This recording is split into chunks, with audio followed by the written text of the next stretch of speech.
Magpagpalang araw po. Sana po suportahan ninyo ang aking channel.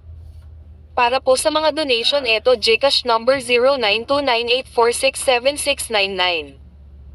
Para makapag-unlock pa tayo ng mga Kabanata 1036 te Kabanata 1040. Ang kinoronohang nagmula sa ilalim ng lupa.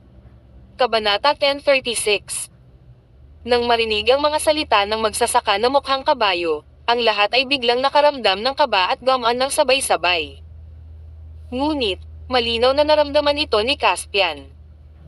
Nang matapos magsalita ang magsasakang mukha ng kabayo, malaki ang pagbabago sa kapaligiran sa pinangyarihan kumpara sa dati.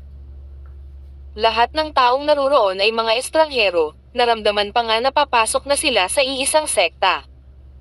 Pero ngayon, naging kalaban na nila. At walang nakakaalam kung sino ang lilito sa kanyang harapan pagkapasok sa Great Demon Palace. Nangangahulugan din iyon na ang sino man sa eksena ay maaaring magkita sa loob sa oras na iyon. Oo, maaaring piliin ng isa na huwag sumalungat sa kabilang partido. Anyway, 7 araw lang ang kailangan niyang magpalipas ng mapayapa. Ngunit kahit na iniisip ng isa, paano niya masisigurong hindi ganoon ang iniisip ng iba? Maaari silang pumunta sa magkahiwalay na paraan. Ngunit, sino ang makakasiguro na hindi ka sasaksakin ng kabilang partido sa likod kapag dumaan sa iyo? Para kay Caspian, hindi niya masyadong inisip ang ganitong atmosphere. Unti-unti kang masasanay, biglang sabi ng magsasaka na mukhang kabayo, alam ko kung ano ang iniisip mo. Ngunit masasabi ko sa iyo, ito ang unang aralin na dinaluhan mo pagkatapos mong pumasok sa Heaven's Edge Sect. Kapag pumasok ka sa Heaven's Edge Sect, natural na may magbibigay sa iyo ng mas detalyadong impormasyon. Kung hindi mo naiintindihan ngayon, kaya ko lang muna sasabihin sa iyo, masyado kang walang karanasan. Ang pagtataguyod ng mga magsasaka ay hindi kailanman isang pagtawa. Ang trono ng isang matagumpay na hari ay natatakpan ng dugo at buto. Holy Land Realm ka na ngayon. Tapos alam mo, para matupad ang Holy Land Realm mo, ilang tao na ba ang naging malamig na lapida? Parang kidlat na tumama sa utak ni Caspian ang mga salita ng magsasaka na mukhang kabayo. Sa isip niya, sunod-sunod na lumitaw ang mga mukha.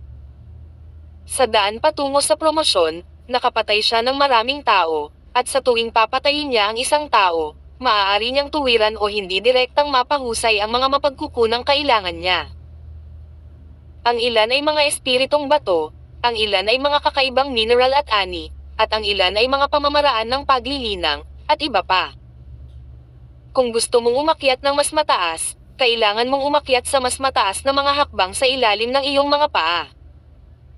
Ang mga hakbang na ito ay likas na gawa sa mga buto ng maraming tao, malungkot na sabi ng magsasaka na mukha ng kabayo. Maraming taong naruroon ang mukhang nag-iisip sa oras na ito. Malinaw, ang kanyang mga salita ay naliwanagan ang ilang mga tao. Mas malalaman mo sa hinaharap.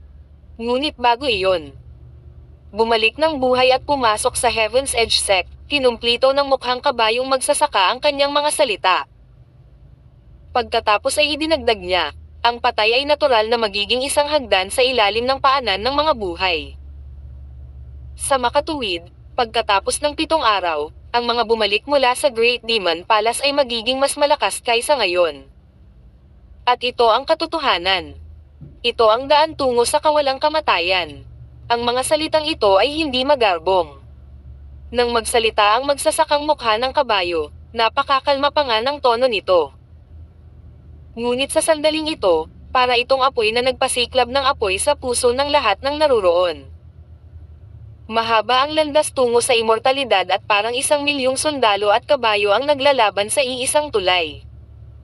Isang tao lang ang pwedeng tumawid sa tulay. Tapos itong taong ito, bakit hindi ako?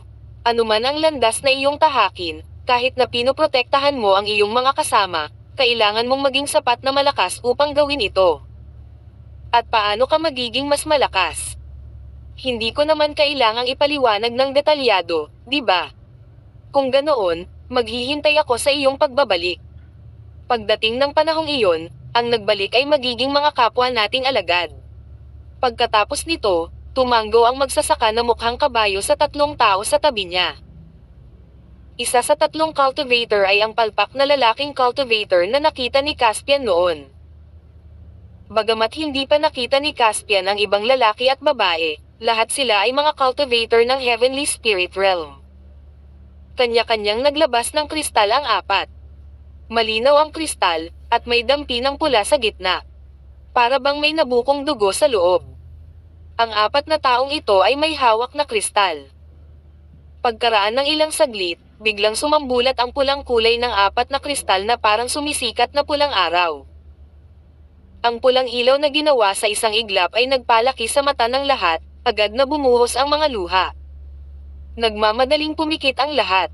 Maya-maya, nang mawala ang hindi komportableng pakiramdam at muli niyang iminulat ang kanyang mga mata, nagulat ang lahat nang makitang tila isang demonyo ang nagbuka ng napakalaking bibig sa harap nila. Lumitaw ang isang madilim na pulang bilog na butas. Ang butas na ito ay halos kasing taas ng 3 palapag na gusali. Sa unang tingin, tila may mga ulap na lumulunok at humihinga. Ito ay kakaiba, kaakit-akit, at maganda, na nagbibigay sa mga tao ng pakiramdam ng matinding kagandahan ngunit puno ng panganib. Ito ang pasukan, pati na rin ang labasan. Habang ang lahat ay nakatingin sa bilog na butas na may pagtataka at kawalan ng katiyakan, muling nagsalita ang magsasaka na mukhang kabayo. Kailangan mong bumalik sa loob ng 7 araw. Sa oras na iyon, muli naming bubuksan ang exit para sa iyo. Pwede ka nang pumasok. Nang matapos magsalita ang magsasakang mukha ng kabayo, nagkatinginan ang lahat. Pagkaraan ng ilang sandali ay nag-alinlangan, isang tao sa karamihan ang nagngangalit ng kanyang mga ngipin at nanguna sa pagpasok. Nanguna ang ilang tao, at hindi nagtagal, dumami ang pumasok. Tumayo si Caspian sa labas ng karamihan. Hindi naman siya nagmamadaling pumasok. Magkakaroon ng 7 araw, at wala siyang alam tungkol sa kapaligiran sa loob, kaya hindi na kailangang mabalisa. Mabilis niyang iniskan ang mga tao. Walang bakas ng Carson Montgomery. Hindi naman nagulat si Caspian dito. Hindi naglakas loob si Carson na harapin siya ng totoong katawan noon.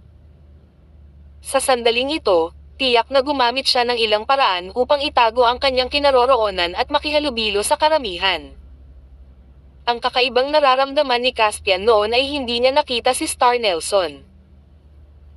Noong nasa restaurant sila noong araw na iyon, malinaw na naalala ni Caspian, noong mga oras na iyon, ipinakita rin ni Star Nelson ang kanyang Heaven's Edge pointing heart sword. Nangangahulugan din iyon na dapat nandito siya ngayon.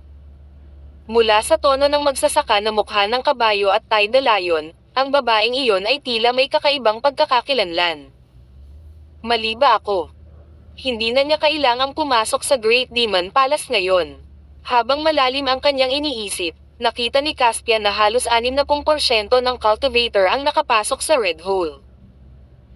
May humigit kumulang 300 magsasaka ang nagtipon dito ngayon, mahigit 200 katao ang pumasok, at bigla itong nawalan ng laman. Sa dami ng tao, hindi lamang nakita ni Caspian ang magkapatid na lalaki at babae ng pamilya Holly. At ang magsasaka na nakaputi na may hawak na kamay ng asno sa restaurant noong araw na iyon, at ang matandang iyon na tila napakamahiyain, sumunod na rin siya. Ang pulutong sa loob.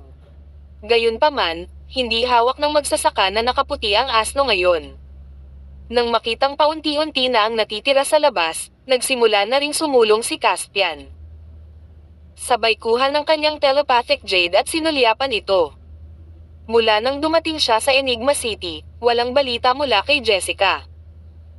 Ang mensaheng ipinadala niya ay parang batong lumulubog sa dagat na walang tugon. Hindi akalain ni Caspian na hindi siya sinagot ni Jessica. May malabo siyang pakiramdam, parang may harang silunya na hamarang sa lahat ng balita mula sa labas ng mundo. Aalamin ko kung ano ang nangyayari kapag pumasok ako sa Heaven's Edge sect sa pagkakataong ito. Hanggang ngayon, hindi pa niya naiisip kung ano ang eksaktong gagawin niya. Parang iba ang mga bagay sa sinabi ni Charlotte Sky noong panahong iyon, naisip ni Caspian sa sarili. Kabanata 1037. Habang siya ay malalim na nag-iisip, si Caspian ay lumapit sa pulang dugo na pasukan. Habang papalapit siya, mas lumakas ang pakiramdam ng isang malaking bibig. Naramdaman pa niya na siya ang nagkukusa na ihagis ang sarili sa bibig ng higanteng hayop. Hindi nakakagulat na ang mga magsasaka sa paligid niya ay lahat ay mukhang kakaiba. Tila iisa ang iniisip ng lahat. Habang iniisip niya ito, biglang naramdaman ni Caspian ang isang titig na bumabagsak sa kanya. Sa katinoan, nakita niya kaagad ang palpak na lalaking magsasaka na nakatitig sa kanya ng may maningning na mga mata. Obviously, nakilala siya ng kabilang partido. Malaki ang posibilidad na sila ay magiging mga kapwa-alagad sa hinaharap. At sa huling pagkakataon, kahit anong pakay ng kabilang partido, tinulungan sila ng palpak na lalaking ito na itaboy si Yates Gundy. Kaya naman, tumanggo si Caspian sa kanya sa sandaling ito bilang pagbati. Napangiti din ang palpak na lalaking magsasaka. Sa maikling panahon, nakapasok na si Caspian sa madugong butas. Sa isang iglap, nawala siya. Kilala mo ba ang taong iyon? Biglang lumingon ang mukha ng kabayong magsasaka at tumingin sa palpak na lalaki. Ha, mukhang nataranta ang lalaking palpak. Sino ang tinutukoy mo? Napapikit ang mukha ng kabayong magsasaka at tinitigan ang palpak na lalaki. Parang gusto niyang tingnan kung nagsisinungaling ang palpak na lalaki. Gayunpaman, pagkatapos tumingin sa kabilang partido ng ilang sandali, wala siyang makitang anumang mga palatandaan sa kanyang mukha. Nang makita ang nalilitong hitsura sa kanyang mukha, ang lalaking mukha ng kabayo ay nag-isip sandali at sinabing, "Kinuha ng taong iyon ang gusto ni Second Miss Nelson." Bahagyang nagbago ang mga mukha ng iba pang dalawang Heavenly Spirit Realm Cultivator. Ano ang kinalaman nito sa akin? Curious na tanong ng palpak na lalaking magsasaka. Ginagawa ko ito para sa ikabubuti mo. Hindi na ako magsasabi pa, naniniwala ako na may sense of propriety ka, sumulyap sa kanya ang lalaking mukhang kabayo at malamig na sinabi. Salamat sa pagpapaalala mo. I know what to do, ngumisi ang palpak na lalaki. Ginagawa ko ito para sa ikabubuti mo. Payo ko, huwag kang mambola. Kung mali ang iyong pambabola, ang kahihinatnan ay magiging napakaseryoso. Ano? Ang lalaking mukhang kabayo ay natigilan saglit, at pagkatapos ay agad siyang nag-react. Ilang beses na kumaibot ang gilid ng mga mata niya, saka siya tumalikod at tumigil sa pagsasalita. Gayunpaman, isang manipis na ulap ang sumilay sa kailaliman ng kanyang mga mata. Kasabay nito, tumawid na rin si Caspian sa madugong butas, nakatayo siya sa isang patag na platapormang bato. Sa sumunod na segundo, nabigla siya sa nakita niya. Hindi lang siya, pati mga magsasaka na pumasok kanina ay natulala din. Nagulat ang lahat. Ang lumitaw sa harap nila ay hindi isang palasyo. Isa itong napakalaking kompleks ng gusali. Kung tungkol sa mga bundok at ilog, ito ay mga dekorasyon lamang sa mga gusali. Ang mga pavilion, cornice, at eaves ay kalahating nakatago, na sumasanib sa mga bundok at ilog. Sa di kalayuan, ang mga ulap ay lumulunok at humihinga, napapaligiran ng liwanag at ambon, na parang isang fairyland. Nang marinig nila mula sa cultivator na mukha ng kabayo na ito ang Great Demon Palace, hindi na mamalayan ng lahat na papasok sila sa isang palasyo upang maghanap ng mga kayamanan. Ito ay hindi isang palasyo, ngunit isang maliit na mundo. Nakakita ka na ba ng bundok sa palasyo? Nakakita ka na ba ng lawa sa palasyo? Nakakita ka na ba ng talon sa palasyo? Nakikita mo ba ang pagsikat at paglubog ng R? O sa palasyo? Sari-saring tanong ang namumuo sa kanilang isipan. Kung hindi dahil sa madilim at mahirap makita ang simboryo, tiyak na iisipin ng mga tao na lumitaw sila sa isang bundok at ilog. Lumingon si Caspian at nakita niyang sarado na ang madilim na pulang pasukan sa likuran niya. Nakatayo siya sa pasukan ng Great Demon Palace. Marami akong natutunan, narinig ni Caspian na bamulong ang isang magsasaka sa tabi niya. Sandaling natigilan ang lahat. Maya-maya, unti-unting nawala ang tensyon sa kanilang mga mukha. Napalitan ito ng hindi mapigil ang kasabikan. Sa pagtingin pa lamang sa eksena sa kanilang harapan, masasabi na ang demonyong ito ay talagang pambihira. Sa paraan ng paglipat ng mga bundok at ilog sa pansamantalang tirahan ng Imperial, hindi na kailangang mag-alala tungkol sa mga kayamanan sa pansamantalang tirahan ng Imperial. Makakahanap sila ng kahit anong gusto nila. Higit sa lahat, kahit na ang eksena sa pansamantalang palasyo ng Imperial ay medyo magulo, malinaw na hindi ito nawasak ng mga tao. Ibig sabihin, kahit na may dumating, walang masyadong tao. Sa pagkakataong iyon, hindi magkakaroon ng napakaraming kayamanan na maaga. Ngayong narito na sila, tiyak na maraming kayamanan. Sa pag-iisip nito, maraming magsasaka na naruroon ang hindi makapaghintay na magmadali sa pansamantalang palasyo ng Imperial. Kahit na hindi sila makakuha ng isang magandang kayamanan, maaari nilang maging pamilyar sa kapaligiran muna at makakuha ng isang kalamangan sa mga darating na laban. Marami pa ring nagsasaka na may ganitong ideya. Kaya sa maikling panahon, mahigit kalahati ng mga tao sa plataporma ang nawala. Sa isang iglap, ang mga magsasaka na ito, tulad ng isang malaking grupo ng mga langgam, ay unti-unting naglaho sa nakapalibot na mga mararangyang gusali at bundok. Sa kabilang banda, hindi nagmamadali si Caspian. Nang kakaunti na ang mga tao, humakbang siya ng ilang hakbang pasulong at umupo sa hagdan sa harap ng plataporma. Sa oras na ito, 7 o 8 tao lamang ang natitira sa platapormang bato. Nang makitang nakaupo si Caspian, ang iba sa kanila ay mukhang nag-aalangan. Pagkaraan ng ilang sandali, tumakbo ang ilan sa kanila patungo sa pansamantalang tirahan ng Imperial. Nag-aalangan pa ring gumawa ng hakbang ang isang magsasaka. Lumakad siya ng ilang hakbang at umupo sa hagdan sa harap ni Caspian. Pagkaupo saglit, hindi siya komportable. Ilang beses niyang pinaikot-ikot ang katawan at saka nahiga. Pagkahiga niya, lumingon siya kay Caspian at nakangiting sinabing, "Hintayin mong may lalabas." Sa sandaling magsalita ang kabilang partido, agad na naintindihan ni Caspian ang kanyang iniisip. Sa halip na pumunta sa pansamantalang tirahan ng Imperial upang maghanap ng mga kayamanan, kailangan niyang ipagsapalaran ang palihim na pag-atake sa parehong oras. Baka maghintay din siya sa labasan. Makalipas ang 7 araw, kapag may nagbalik, diretso niya itong maaga. Talagang ligtas at madaling gawin iyon. Gayunpaman, sa paggawa nito, ang magsasaka na ito ay dapat magkaroon ng malaking pagtitiwala sa kanyang sariling lakas. Sa kasamaang palad, hindi iyon naisip ni Caspian. Umiling siya. "Hindi, mamaya pa ako papasok." "Ha?" Nakangiti pa rin ang lalaki. "Good luck kung ganoon," tumanggaw si Caspian at hindi na siya kinakausap. Gayunpaman, ang magsasaka na ito ay tila interesado sa Caspian. Nakahiga siya doon, nakatingin kay Caspian. May mga haka-haka, mapaglaro, at pagbabantay sa kanyang mga mata, ngunit higit na kuryosidad. Sa ganitong uri ng kapaligiran, hindi napakasarap titigan ng hindi kaibigan o kaaway. Pinag-iisipan ni Caspian kung dapat niyang ibaliktad ang mukha ng kabilang partido. Sa puntong ito ay nakarinig siya ng buntong hininga mula sa kanyang katawan. Biglang yumoko ulit si Caspian na kanina pa nakaupo ng tuwid. "Paano ka nakalabas ng ganito?" Tumingin si Caspian sa unahan at narinig ang isang boses sa kanyang puso.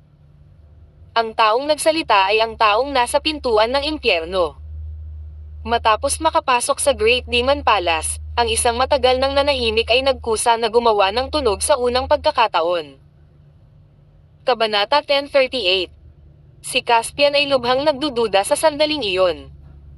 Bago iyon, hindi pa niya naranasan ang ganoong eksena na lumitaw ang kabilang partido kapag siya ay puyat.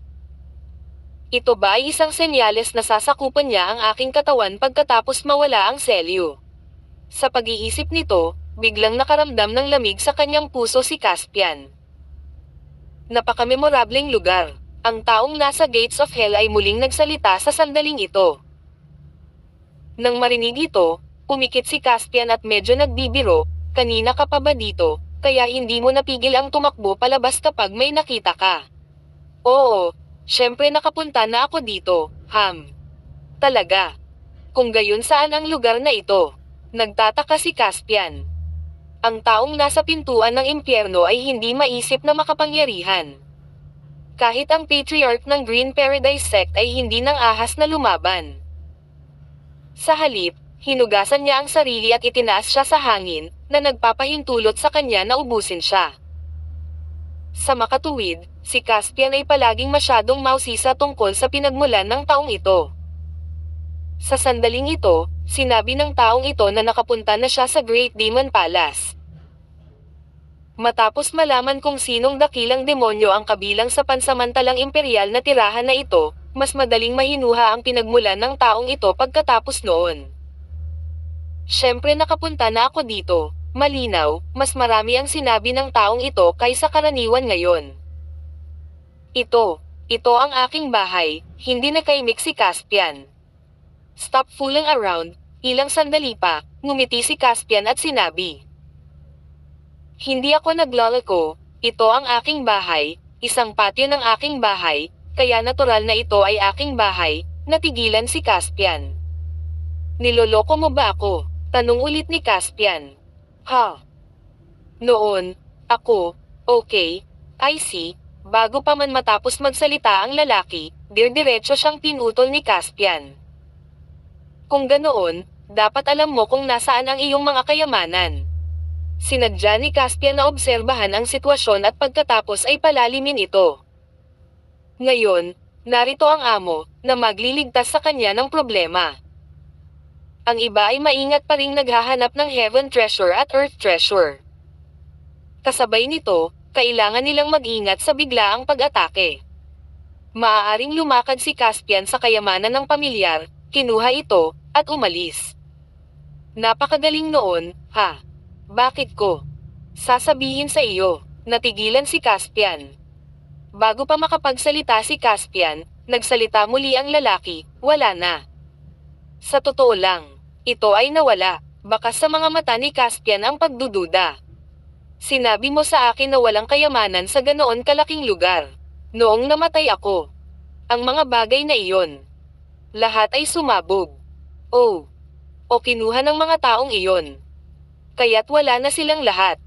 Malamang ngayon. Meron na lang. Ilang basura ang natitira. Muling natahimik si Caspian. Ang ibig sabihin ng lalaking ito ay walang magandang kayamanan. Ngunit bago namatay ang lalaki, ayon sa magsasaka na mukha ng kabayo, isa siyang dakilang demonyo. Sa katunayan, ngayon ay nagkaroon ng maraming pagdududa si Caspian tungkol sa pahayag na ito. Paanong ang taong ito sa likod ng Gates of Hell, sa mga tuntunin ng kapangyarihan, ay isang dakilang demonyo lamang? Sa anumang kaso, dahil sa lakas nito, kahit na ang basura sa mga mata nito ay tiyak na isang kayamanan na hinahangad ng mga magsasaka ng Holy Land Realm. Gusto ko rin ng basura, matuwid na sabi ni Caspian. Sabay tumayo mula sa hagdanan at bumaba.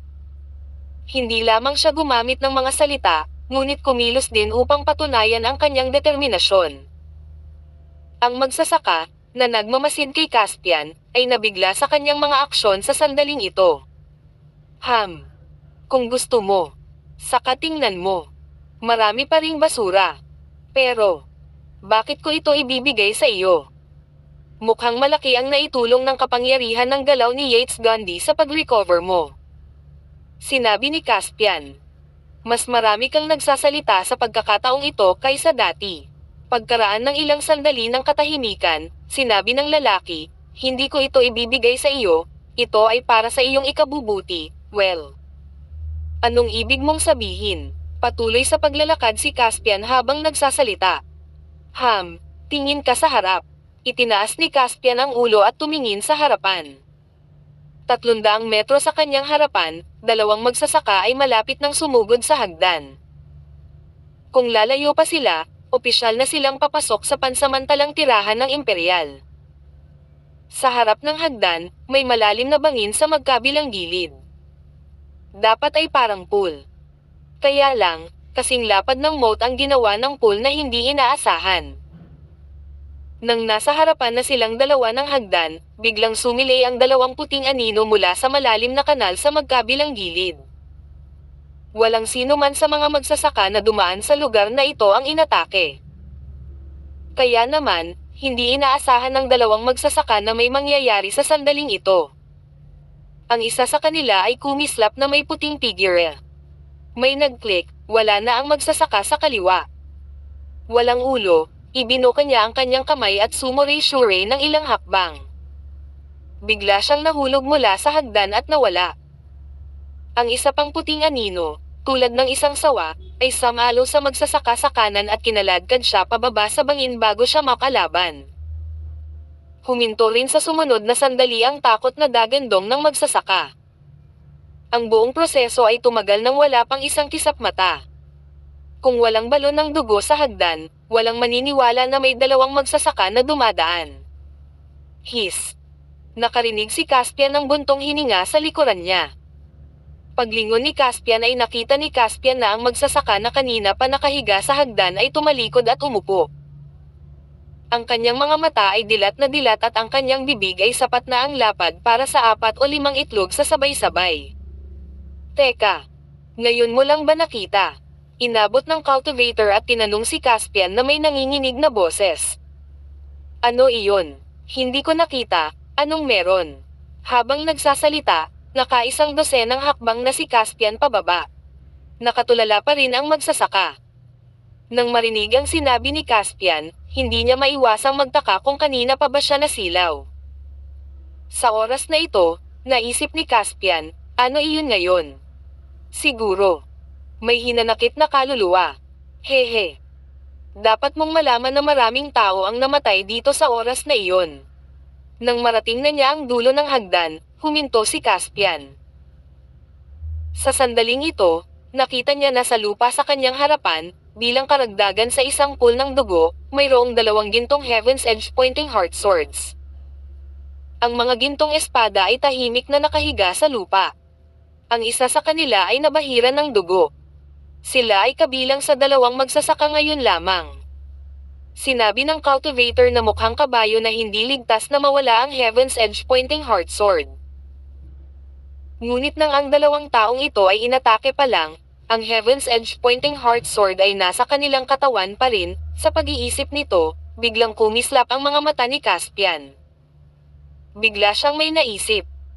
Sinabi lang ng horse-faced cultivator na magiging lubhang hindi ligtas na mawala ang Heaven's Edge pointing heart sword. Gayunpaman, hindi niya sinabi na siya ay ganap na ligtas hanggat ang isa ay nagdala ng Heaven's Edge pointing heart sword. Pinaikit ni Caspian ang kanyang mga mata at tumingin sa harapan. Tila may mahinang amoy ng dugo sa mga pavilion, bundok, lawa, at ulap. Sariwa ang amoy ng dugo, parang kalalabas lang sa katawan ng kung sino. Hindi maganda ang pakiramdam na umuwi sa oras na ito. Sa oras na matapos magsalita ang lalaki, narinig na ni Caspian ang napakahusay na tunog na nagmumula sa kailaliman sa magkabilang panig. Kabanata 1039. Ang nakakatalam at makakapal na tunog ay parang hindi mabilang na mga patpat na bakal na kinakamot sa dingding, na nagpapasakit sa eardrum ng mga tao at namamanhid ang kanilang mga anit. Ito ay darating. Alam mo ba kung ano iyon? Sabi ni Caspian sa sarili. Hindi ko alam, sagot ng isang boses. Sa sandaling bumagsak ang boses, 2 mahabang puting anino ang biglang lumitaw mula sa kailaliman sa magkabilang gilid at sumugod patungo sa Caspian. Nang makalapit ay nakita na rin ni Caspian kung ano sila. Ang mga ito ay malinaw na 2 hanay ng mga buto. Hindi niya lang alam kung anong klaseng nilalang iyon. Mukha itong isda, ngunit mas mahaba ito kaysa isda.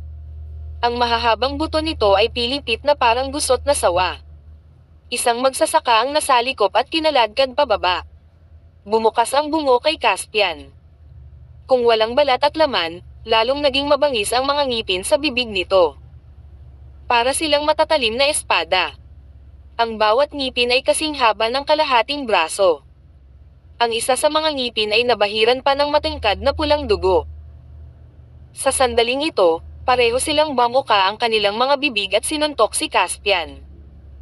Naamoy agad ni Caspian ang isang malakas na malansang amoy. Isang skeleton shelf na lang ang natitira, at napakaraming taon na ang lumipas. Paano pa sila makakahinga? Kasabay ng di kontentong ungol ni Caspian ay lumipat siya sa gilid. Ang malabong anino ng Ursa Major. Ang mga katawan ng dalawang kalansay ay nagdagdag ng mga 40 hanggang 50 talampakan ang haba. Kasama ng malasimator na mga tadyang, halos lahat ng domain sa lugar na ito ay nasild kapag sila ay nakapulupot. Halos walang puwang para makatakas. Kapag ang mga magsasaka ay nakatagpo ng ganoong sitwasyon, sila ay maaaring mahuli ng bantay at mamatay. O kaya'y makipaglaban lamang sila ng direkta. Ngunit sa oras na ito, gumawa ng hakbang si Caspian mula sa isang makitid na anggulo. Marahas na nagsalpukan ang dalawang kalansay sa tabi niya. Bang! Pagkatapos ay ang nakakatalam na tunog ng kanilang mga tadyang na nagkikiskisan sa isa't isa. Lawak, lawak, lawak. Malakas at malinaw ang boses, parang kumukuha ng bakal na plato. Ang magsasaka sa entablado sa likod ni Caspian ay muling nakalanghap ng malamig na hangin at napabuntong hininga nang makita ang tagpong ito. Napakatigas. Sa sandaling ito, ang lupang sementadong bato ay pinutol din at dinurog ng mga buto. Ilang sandali, lumipad ang grabo kung saan-saan. Ang dalawang kalansay, tulad ng dalawang lubad, ay napilipit sa isa at muling lumangoy patungo sa Caspian. Ang kanilang maputlang katawan, sunod-sunod na hanay ng mga tadyang, ay nanginginig na parang isang malaking alupihan na may maraming paa. Ang alupihan ay may dalawang ulong parang isda.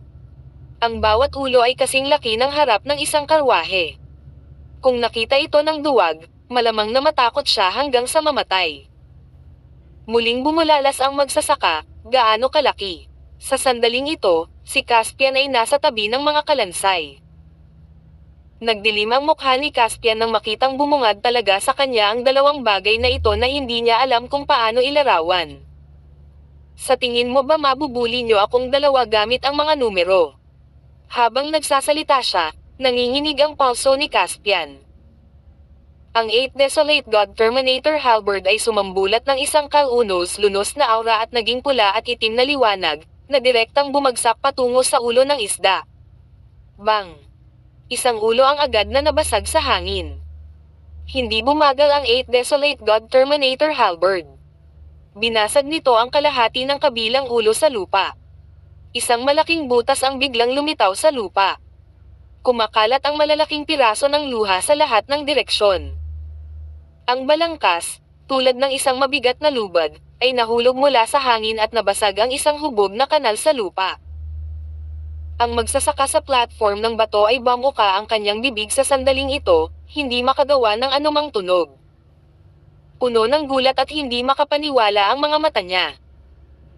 Sa sandaling ito, ang nakakagulat na eksena ni Caspian na kumakaway sa 8 Desolate God Terminator Halberd, na nagpapasabog sa dalawang ulo sa isang iglap, paulit-ulit na lumitaw sa kanyang isipan.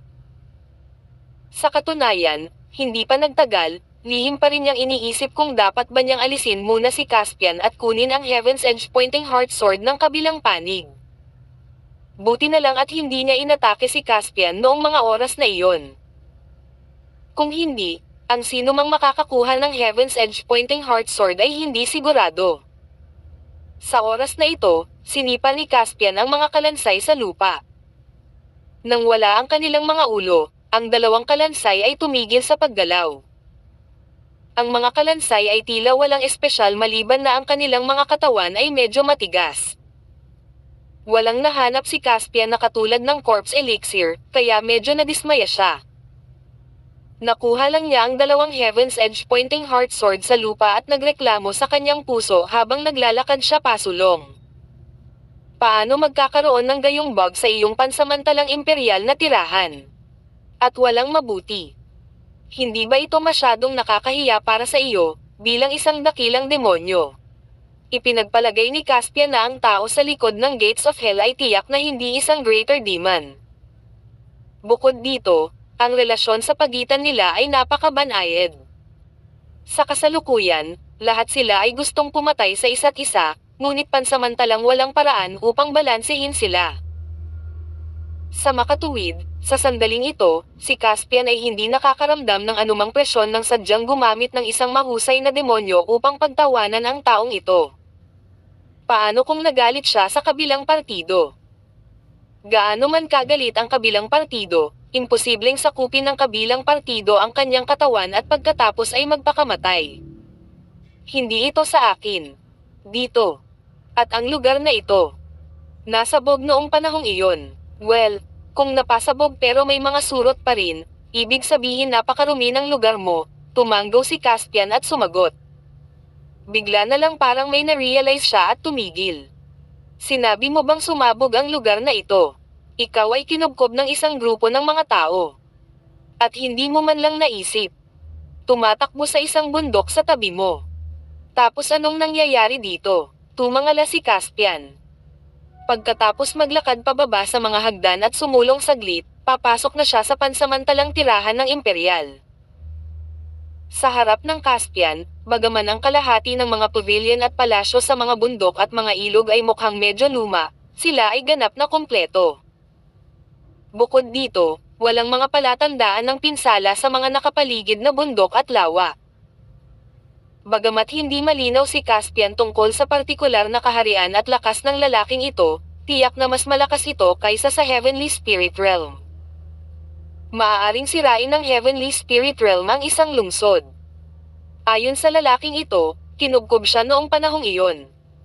Sa ganitong magulong labanan, maaaring sumabog ang kawalan. Paanong walang bakas sa lugar na ito? May isang multo dito, maya-maya, ang boses ay nagmula sa kaibuturan ng puso ni Caspian. Naunawaan ni Caspian na ang pinag-uusapan ng kabilang partido ay tungkol sa mga multo, hindi mga patay na kaluluwa. Nangangahulugan ito na ang totoong hitsura ng lugar na ito ay maaaring natakpan ng isang tao. Fantasy Array. Pinaikit ni Caspian ang kanyang mga mata. Pagkatapos ay ikinonekta niya ang kakaibang ugali ng magsasaka na mukha ng kabayo at ang malupit na paraan ng pagpili. Ang tinatawag na searching treasure sa pansamantalang Imperial Residence ay biglang natakpan ng misteryosong belo. Natatakot ka ba? Ito ang iyong tahanan, at kung ano ang sa iyo ay akin. Ano ang dapat ikatakot? Ngumiti si Caspian bago nagtanong. At saka, kung may mali talaga, wala ka ba? Sa pagkakataong ito, hindi narinig ni Caspian ang boses na iyon mula sa kaibuturan ng kanyang puso. Napakunot ang mga sulok ng bibig ni Caspian. Ngumuso siya at humakbang paarap. Gayunpaman, habang naglalakad siya, mabilis na gumalaw ang kanyang mga daliri sa kanyang manggas. At the same time, naging seryoso ang ekspresyon niya. Kabanata 1040. Sa sandaling ito, ang mga galaw ni Caspian ay parang mga ron na nakasulat sa hangin. Maya-maya, may lumabas na puting liwanag sa dulo ng daliri ni Caspian. Ang puting liwanag, na may gitna ng Caspian, ay kumalat sa lahat ng direksyon.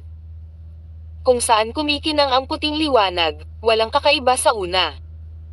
Ngunit nang sumulong si Caspian saglit, biglang, sa ilalim ng puting liwanag, isang manipis na linya ang lumitaw sa kawalan.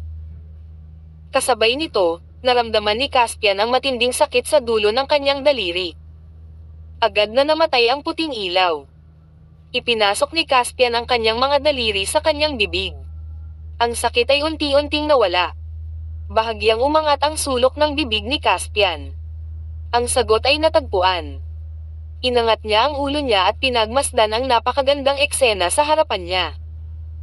Unti-unting naging malalim ang titig sa kanyang mga mata. Ang linya ay ang mga linya ng array. Gaya ng inaasahan, isang malaking hanay ng pantasya ang naset up dito. Ano ang layunin ng Heaven's Edge sect na ginagawa ito? Nagdududa si Caspian. Hindi niya akalain na isa itong bitag o sabwatan. Hindi na kailangan ng isang sekta ng Lunya na gumugol ng labis na pagsisikap upang patayin ang daan-daang mga magsasaka ng Holy Land Realm. Kailangang malaman ng isa na sa Efrax, ang Holy Land Realm ay maaaring isang mabigat na puwersa. Ngunit ilang araw na ang nakalipas, noong nasa Enigma City siya, naobserbahan na ito ni Caspian. Ang Holy Land Realm ay hindi bihira. Dahil dito, Lalong natarante si Caspian. Matapos mag-isip ng ilang sandali, dahil hindi niya ito maisip, hindi na niya ito iisipin. Hoy, nandito ka pa ba? Napaisip si Caspian. Pagkaraan ng ilang sandali, ang boses ay nagmula sa kaibuturan ng kanyang puso. Oo. Anong magandang gamit mo dito? Sabihin mo sa akin. May pakinabang sa ating dalawa, di ba? Well, ikaw. Pumunta ka sa unahan. Dapat may mahanap ka. Mukhang naisip mo na, medyo nagulat si Caspian. Akala niya tatanggi ang kabilang partido.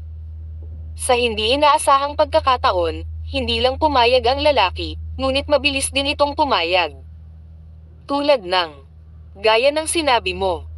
Ito ay kapakipakinabang sa ating dalawa. I'll kill you sooner or later, ngumuso si Caspian. Pagkaraan ng ilang hakbang pasulong, hindi umusad si Caspian sa kahabaan ng pangunahing kalsada. Sa halip, sumikat siya sa isang pavilion. Bigla siyang nawala sa isang masukal na kagubatan. Hindi nagtagal, may ibang mukha si Caspian, na lumabas sa masukal na kagubatan.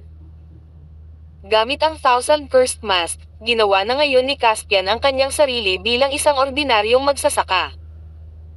Ang mukha na ito ay hindi kailanman lumitaw sa nakaraang 300 magsasaka. Sa makatuwid, kahit na may nakilala siya, hindi niya kailangang mag-alala na makilala ang isang kakilala ng mukha na ito.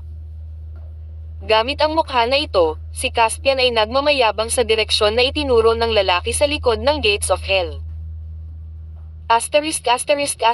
Huminto ang magkapatid na kapatid ng pamilya Holly sa harap ng isang bulaklak na parang korona ng manok. Bakas sa mukha ni Lides Holly ang pananabik. Naikuyom din ni Lenny Holly ang kanyang mga kamao, kumikinang ang kanyang mga mata. Mga jablo ng korona ng dugo.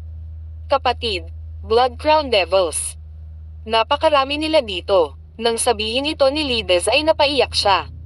Kinagat ni Lenny ang kanyang mga ngipin. Ilang beses siyang huminga ng malalim para pakalmayan ang sarili.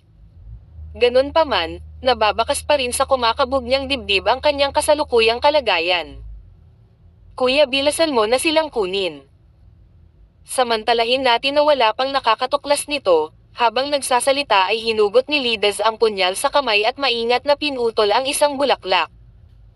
Ang bulaklak ay parang korona ng manok at kasing pula ng dugo. Nakahawak ito sa kamay ni Lides Holly, na parabang nasusunog ang kamay niya. Gayunpaman, kung titingnang mabuti, makikita niya na ang mga pulang talulot ay parang umaagos na tubig, nanginginig. Pagtingin sa excited na kapatid ay biglang kumunot ang noo ni Lenny. Kuya, anong meron? Naguguluhang tanong ni Lides. Pagkaraan ng ilang sandali, sinabi ni Lides Holly, sa ilalim ng normal na mga pangyayari, ang mga Blood Crown Devils ay lumaki lahat sa mga lugar kung saan naganap ang mga malalaking labanan. Kung mas matindi ang labanan at mas maraming tao ang namamatay, mas siksik ang mga bulaklak at mas matingkad ang kulay. Sa pagsasalita nito, yumuko si Lenny at kinuha ang isang Blood Crown Devils. Tumingin siya ng mabuti sa paligid saglit. Ang malaking grupo ng Blood Crown Devils ay lumaki sa isang flower bed sa harap ng isang maliit na patio. Ang maliit na patio ay napuno ng tunog ng umaagos na tubig at kaluskos sa kagubatan ng kawayan, na nagbibigay ng payapang kapaligiran. Paano nito matutugunan ang mga kondisyon ng Bloody Crown Devils? Sino ang nagmamalasakit? Alinmang paraan, totoo ang Blood Crown Devils, tama ba? Hindi masyadong nag-isip si Lides. Kuya, ang lason ng apoy sa iyong katawan ay kailangang ma-neutralize ng lason sa Blood Crown Devils. Naging papel ito sa pag-atake ng lason. Halos maalis na ang lason ng apoy sa iyong katawan. Kung gagamitin natin ang Blood Crown Devils sa pagkakataong ito, maaalis natin ang 70% nito. Sa ganitong paraan, tiyak na mahihirapang bumalik ang apoy na lason sa iyong katawan sa maikling panahon. Sa pagsasalita nito, ibinuka ni Lides ang kanyang mga labi at ipinakita ang hitsura ng panghihinayang. Sayang isa lang ang may lalabas natin. Bukod dito, kailangan nating gawing elixir kasama ng iba pang sangkap na panggamot bago ito inumin. Kung walang gaanong mga paghihigpit, maaari nating alisin ang lahat ng Blood Crown Devils. Hindi magiging problema ang pagpino ng isang elixir upang alisin ang lason ng apoy sa iyong katawan. Marahil ay mabuti kung ang Blood Crown Devils ay maaaring kainin ng direkta. Sayang naman itong bulaklak na ito ay may lason. Tiningnan ni Lides ang malaapoy na bulaklak sa kanyang kamay at napabuntong hininga. Nang marinig ni Lenny ang sinabi ng kanyang ate, hindi napigil ang matawa. Ang Blood Crown Devils ay lumalaki sa mga lugar na may matinding hinanakit at layuning pumatay. Ang stamen ay parang eyeball. Kaya nga tinawag itong Blood Crown Devils. Puno ng lason ang eyeball. Ang pagtatapon ng stamen sa lawa, ang lahat ng isda at hipon sa loob ng 100 milya ay nawasak. Ang tubig ay naging lason din, at ang isang patak ay maaaring pumatay ng 1,000 mortal. Buntong hininga, bakit napakalakas ng lason? Kung totoo ang sinabi mo, pwede ko itong kainin ng diretso para maibsan ang apoy na lason sa katawan ko. Na magliligtas sa akin ng maraming problema. Sa pagtingin sa flower bed sa kanyang harapan, hindi bababa sa 30 o 40 Blood Crown Devil, si Lenny ay umiling ng may panghihinayang. Kainin mo ito ng diretso. Sinong makakatiis? Hindi niya napigil ang matawa sa kaisipang bigla na lamang pumasok sa kanyang isipan. Sa sandaling ito, kumirat ang puso ni Lenny. Mabilis siyang tumalikod at maingat na tumingin sa pasukan ng maliit na patio. Sino ito? Naglagay agad ng defensive posture si Lides. Sa sumunod na sandali, nakita ng magkapatid na babae ang isang estranghero na hindi pa nila nakitang lumitaw sa pasukan ng patio. Sinulyapan ng estranghero ang Blood Crown Devil sa kamay ng magkapatid at dir-diretsyong naglakad patungo sa flower bed. Nandito ka rin ba para mamites ng mga bulaklak? Humakbang si Lenny sa gilid, tila binabati ang kabilang partido. Gayunpaman, ang kanyang tingin ay agad na nakalock sa 3 Heaven's Pointing Heart Swords sa baywang ng kalaban. Maraming salamat po. God bless. I love o mahal.